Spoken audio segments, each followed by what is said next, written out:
These are the mistakes we don't often know we're making.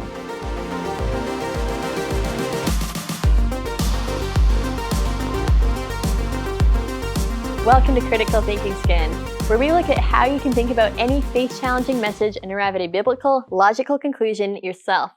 I'm Patricia Engler, and today let's look at some common examples of cognitive biases which help explain why false beliefs can sound true and mislead large numbers of people. In my video about why bad logic often sounds persuasive, I mentioned that cognitive biases are faulty patterns which often arise in our thinking based on the way our brains use heuristics or mental shortcuts to quickly process information and to make snap decisions. And cognitive biases can make us more likely to use or believe logical fallacies. On the flip side, research has shown that students who avoid cognitive biases tend to be better critical thinkers. So learning how to recognize these biases can be really useful. Now, researchers have identified over 100 cognitive biases, but let's look at a few common examples.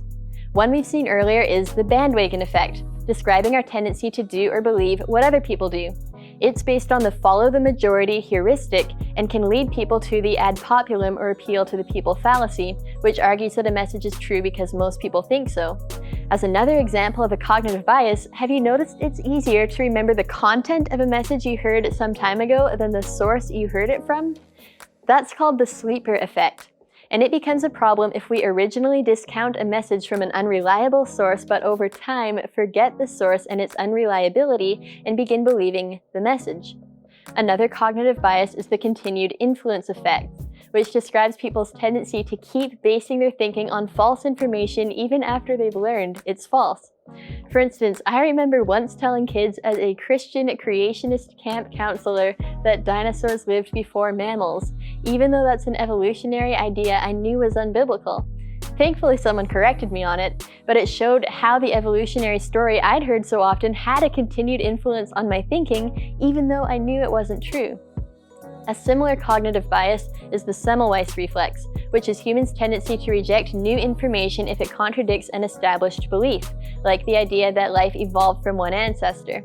Other types of biases include framing effects, which happen when the same information presented different ways leads us to different conclusions.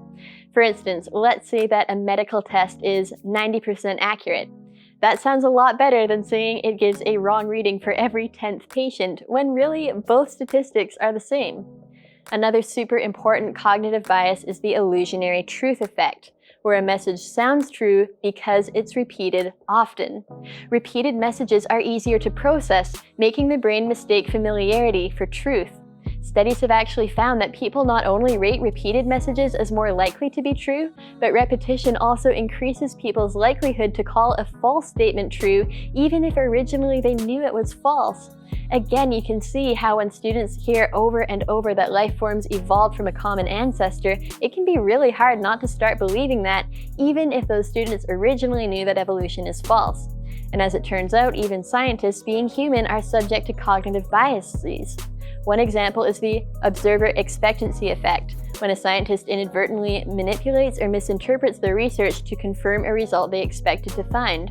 This is related to a type of bias called selective perception, which describes how the way we expect or how what we expect to see can ultimately influence what we think we do see. Or how about another cognitive bias called the belief bias?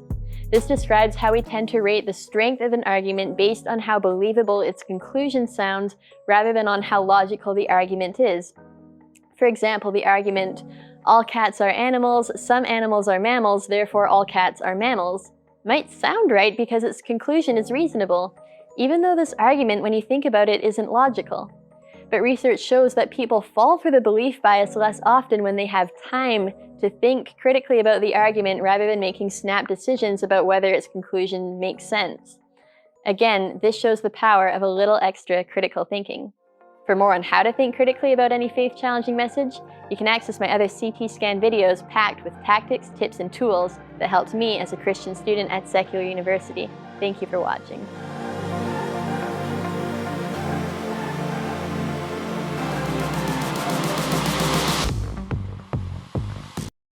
Hey, it's Patricia. Just wanted to let you know that if you like these videos, a free, easy way to help Answers in Genesis Canada produce more content and equip more people to defend their faith is to hit that like button, subscribe to our channel, click the bell, and of course share these resources. I know you might hear that kind of thing a lot, but the reason these actions are so important is they inform social media algorithms to help these videos reach more people who can benefit from them. And that's especially helpful because advertising is super expensive. But this way, even media platforms which are often unfriendly towards biblical content become tools to promote gospel outreach for free. And if you're on board to share this message of biblical authority and want to give, you can also make a one-time donation or become a monthly supporter by clicking the link below. Thank you so much.